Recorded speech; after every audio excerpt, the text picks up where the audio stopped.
Rana homemade কিচেনে আপনাদের স্বাগত জানাই। আজ আমি বানাবো ছোলা দিয়ে পেঁপের তরকারি।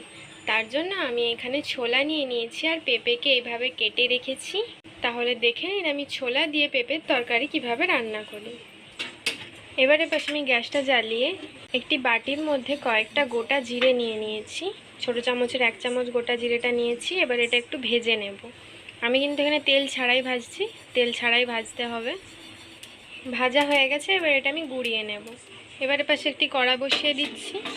এবার ওর মধ্যে পরিমাণ মতো সরষের তেল দিয়ে দিচ্ছি, একটি তেজপাতা আর দেব একটি শুকনো লঙ্কা, 1/2 চামচ মতো 5 ফোড়ন। 5 ফোড়নটা হালকা ভেজে নেব। 5 ফোড়নটা ভেজে নিয়েছি। এবার ওর মধ্যে পেঁপে আর ছোলাগুলো দিয়ে দেব। এবার হালকা নেড়ে নিচ্ছি। পরিমাণ মতো নুন দিয়ে দেব। আমি এখানে ছোলাটাকে 1 ঘন্টা ধরে ভিজিয়ে রেখেছিলাম। 1/2 চামচ হলুদ গুঁড়ো দিয়ে আরেকটু নেড়ে নেব। আমি এখানে খুব অল্প তেল মশলায় রান্নাটা করছি, আপনারা যে যেরকম ব্যবহার করতে পারেন। হালকা ভাজা ভাজা করে নিতে হবে। এবার সেদ্ধ হওয়ার মতো জল দিয়ে দেব।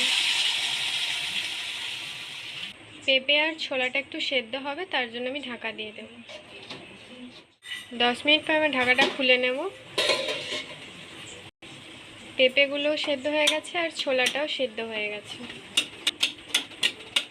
এবার এটাকে একটু ভালো করে থিতিয়ে নেব। আপনারা এখানে চিনি অ্যাড করতে পারেন, কিন্তু আমি এখানে চিনি ছাড়াই রান্নাটা করছি।